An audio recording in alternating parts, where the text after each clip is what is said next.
Біз жаңғыру жолында бабалардан мирас болып, қанымызға сіңген, бүгінде тамырымызда бүлкілдеп жатқан ізгі қасиеттерді қайта түлетуіміз керек.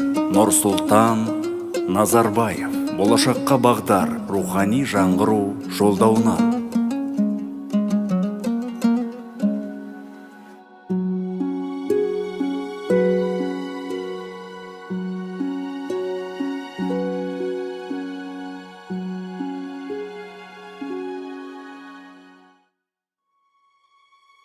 Әл-Қиса, бұл оқиға рухы биік, ұлы дала төсінде дүниеге келген алып бала туралы болмақ.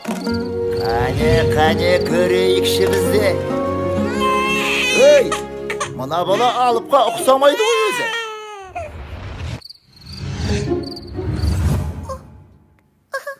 Бәсі, біз іздеген сәби осында екен ғой. Қанеки. Өзім секілді палуан болайын деп тұр екен. Олай болса, сенің атың... Әке, сіз бедіңіз. Кешіріңіз, жол сіздік әрине.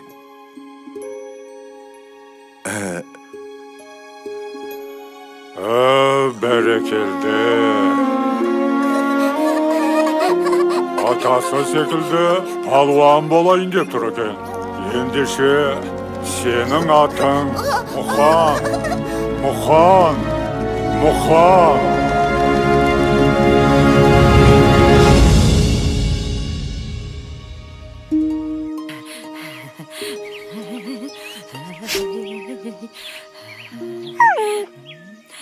Ала ғой, алайын, үше ғой, жарығым. Қарны ашып қалыпты. Ой, тағалып келейін.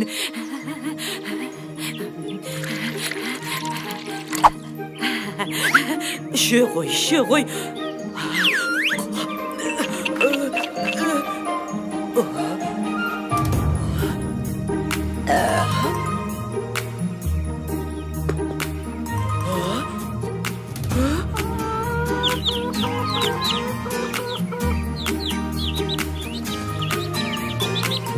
Батырларда туған анадан, ақындарда туған анадан, батырдына баша қазақты, келдім мәне ғажапты, айналайын сендей балақтан. Тәңір берген көші бойында, жеңістерге жету ойында,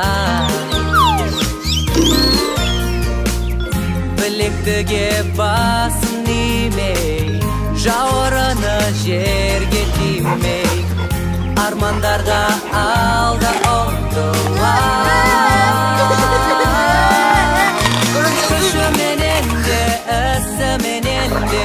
Көрсететін жігері, қайратымен де, айбатымен де, қорғай білген туған елі,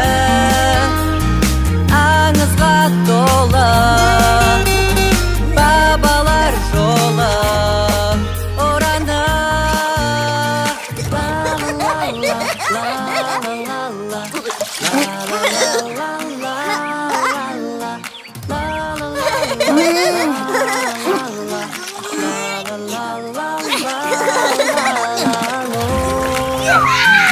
Аңызға толы бабалар жолы ораны. Арада 2 жыл өтті. Өй, мұналар есейіп қалыпты ғой. Демек 3 жыл өткен. Бірақ бұл кезеңде айтарлықтай қызық болған жоқ. Міне, осы жастарында біраз қызықты оқиғалар болды. Мұхан, қорадағы қойларды өріс қайдаңдар? Кеттік, Мұхан. Болсаңшы.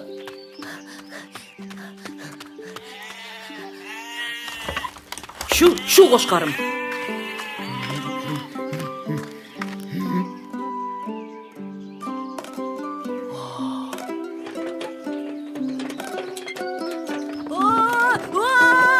Muxan, koş!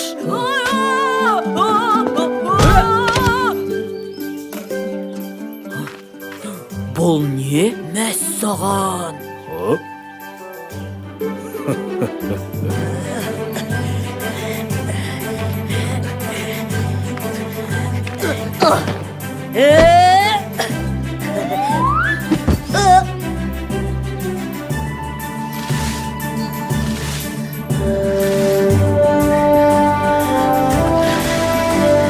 Yürüsün, şürsün.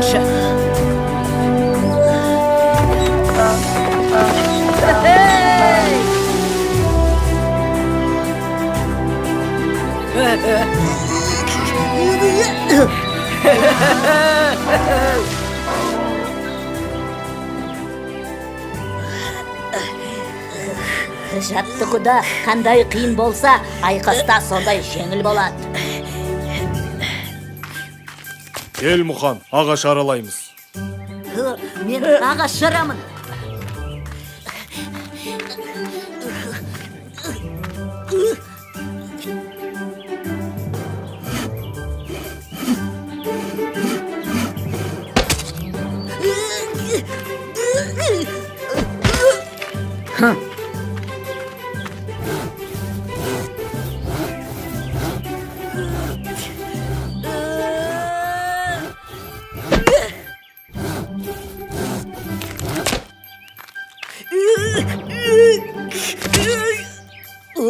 Әкел, мен көрейін.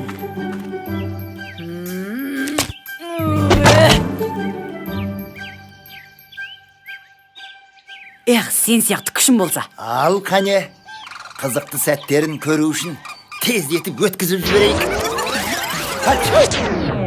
Кешіріңіздер. Арада тағы да жылдар өтіп, Мұқан ер жетті. Енді оның халық аузында жүрген ерекше ерліктеріне куә болайық.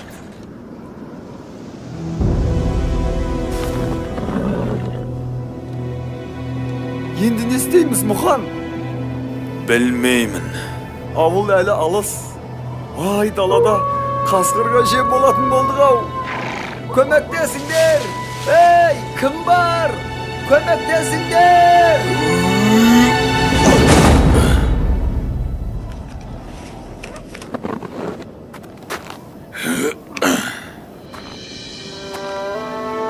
Мұхан, сенімдісің бе?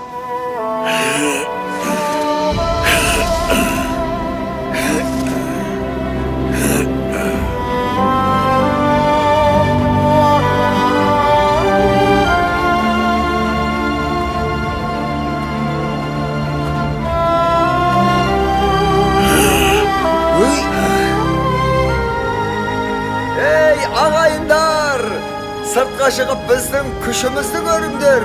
Мұған екеуміз шөпті де, аттарды да аман алып қалдық. Міне, көріңдер.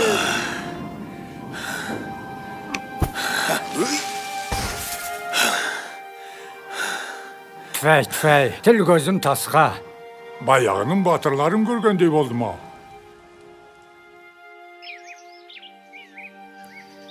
Рахмет саған, Мұхан. Әрі қарай мен өзім барайын. Әкем көріп қойса, ұрсып жүрер. Жарайды, көмектескенде тұрған не бар? Ұрса қоймас.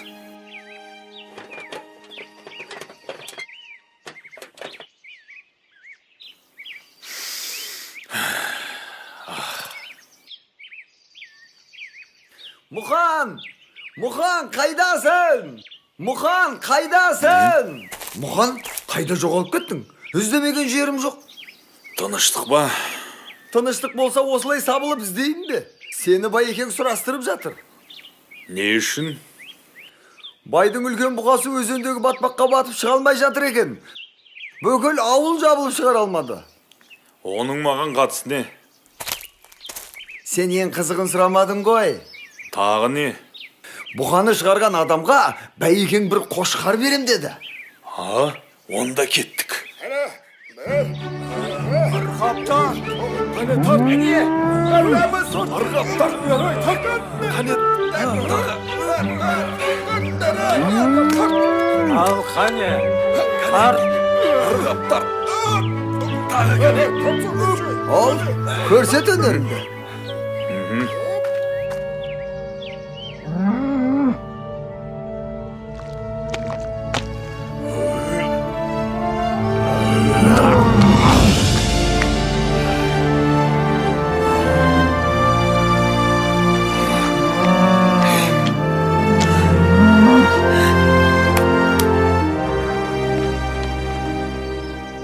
Сен жөнінде көп естуші едім.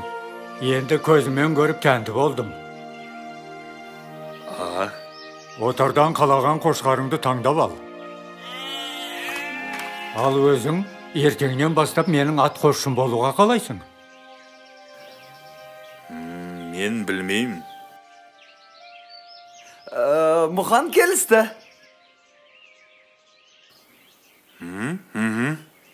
Олай болса, ертең қалаға жолға шығасың.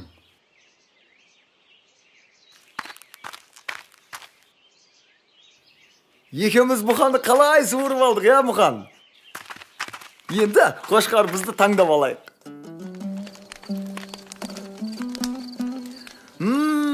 Иснай, не де болса бір тоятын болдық.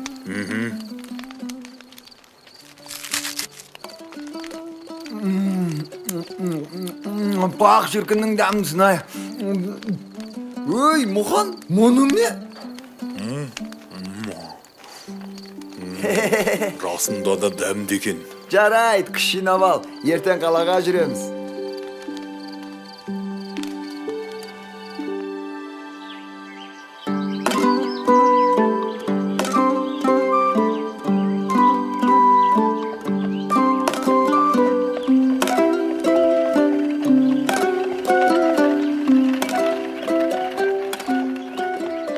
Байекеңнің жұмысын бітірдік.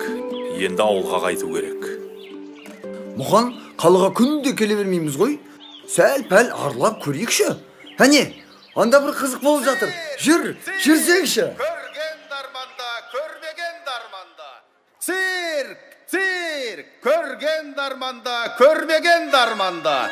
Әлемге әйгілі сиқыршылар, балуандар мен аттың құлағында ойнайтын шабандоздар, клоундар мен сүйегі жоқ гимнастика шеберлері. Келіңіздер, көріңіздер. Циркке қош келдіңіздер. Естідің бе? Балуандар өнер көрсетеді дейді. Палуандар? Оған ақшамыз болмай тұр ғой. Ей, бір мәнісі болар. Көзімізді қиығымен болса да көрейікті. Мына жерден ештеңе көріп жарытпаспыз. Бір жолын табу. Келесі тамашалайтындарыңыз орасан зор қара күштің иесі, Сібірдің қоңыр аюы Иван балуанның өнері. Қарсы алыңыздар.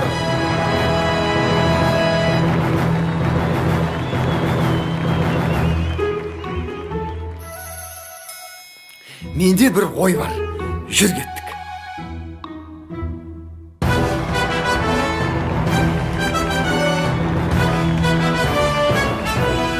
Аю десе дегендей ақ екен. Ақ шіркін күшін-ай.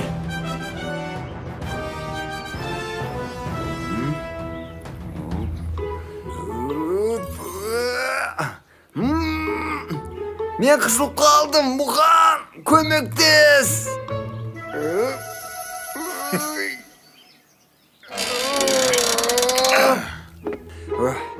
Кеттік.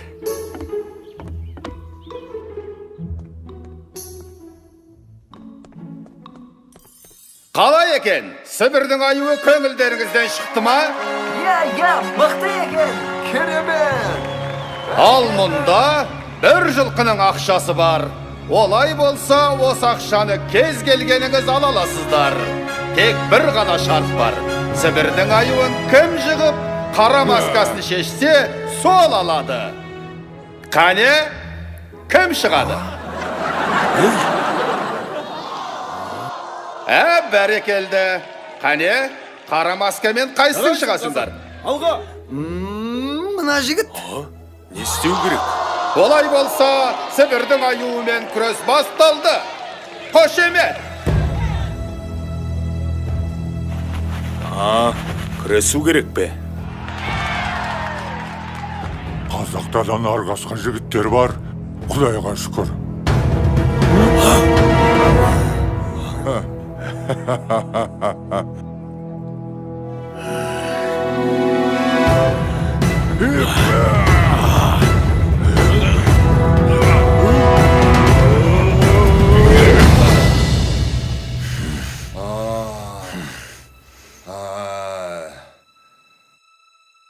Жарайсың қазақ! Бәрекелді! Алға қазақ! Міне жеңімпаз! Қазақтың қарапайым жігіті қара масканы шешті. Қош емес! Шарт бойынша ақша саған беріледі. Ya, biz birgemiz. Әкеліңіз ақшаны.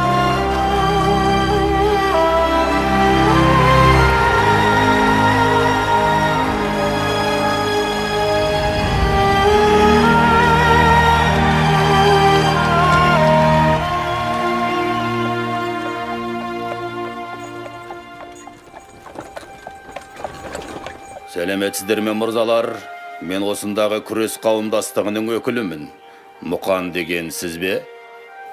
Мен? Сізде табиғат берген күш, ерекше дарын бар секілді.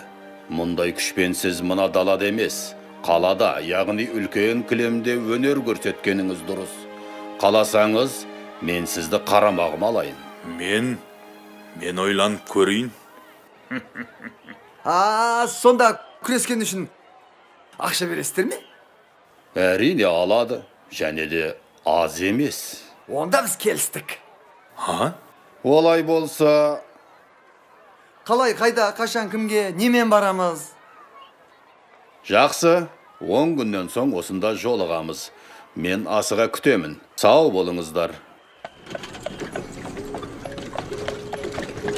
Көрдің бе Мұқан? Менімен жүрсең, қор болмайсың.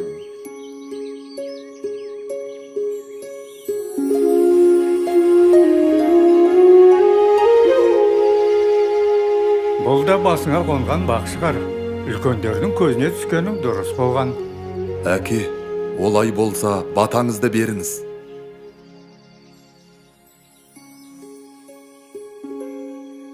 Есіңде болсын, Мұқан. Күш білекке ғана болмайды. Үлкен күш жүректен шығады. Сондықтан жүрегіңді тыңда. Жортқанда жолың болсын. Қыдыр алейкумассалам шылауыңда болсын. Аумин. Уайымдамаңыздар, өзім бас көз болам.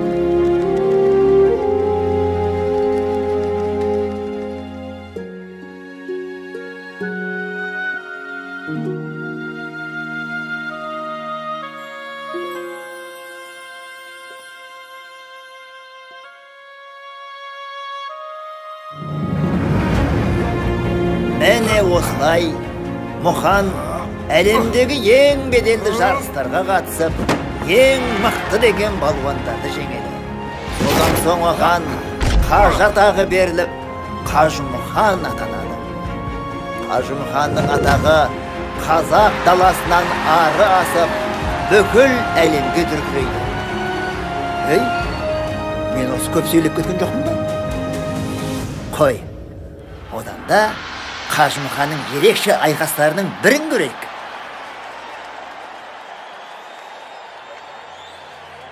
Мен Жапон балуаны Саракики. Жарысқа қатысқандардың бәрін талқандаймын.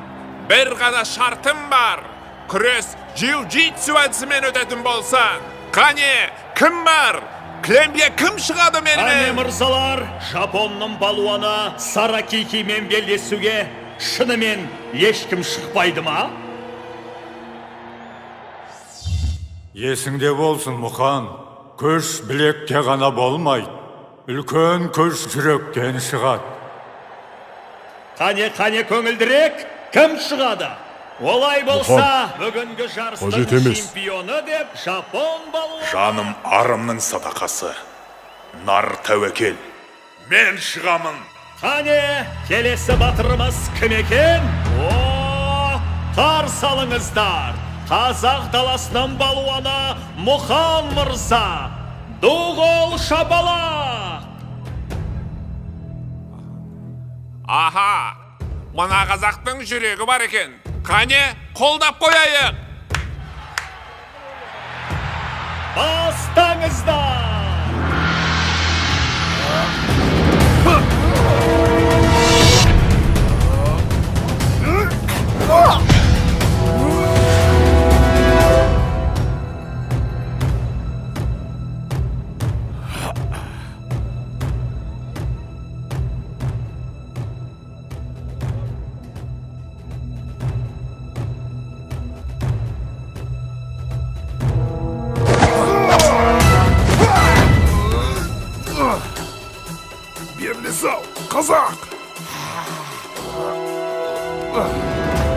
Намысты қолдан берме, Мұқан! Қазақ ешқашан берілмейді.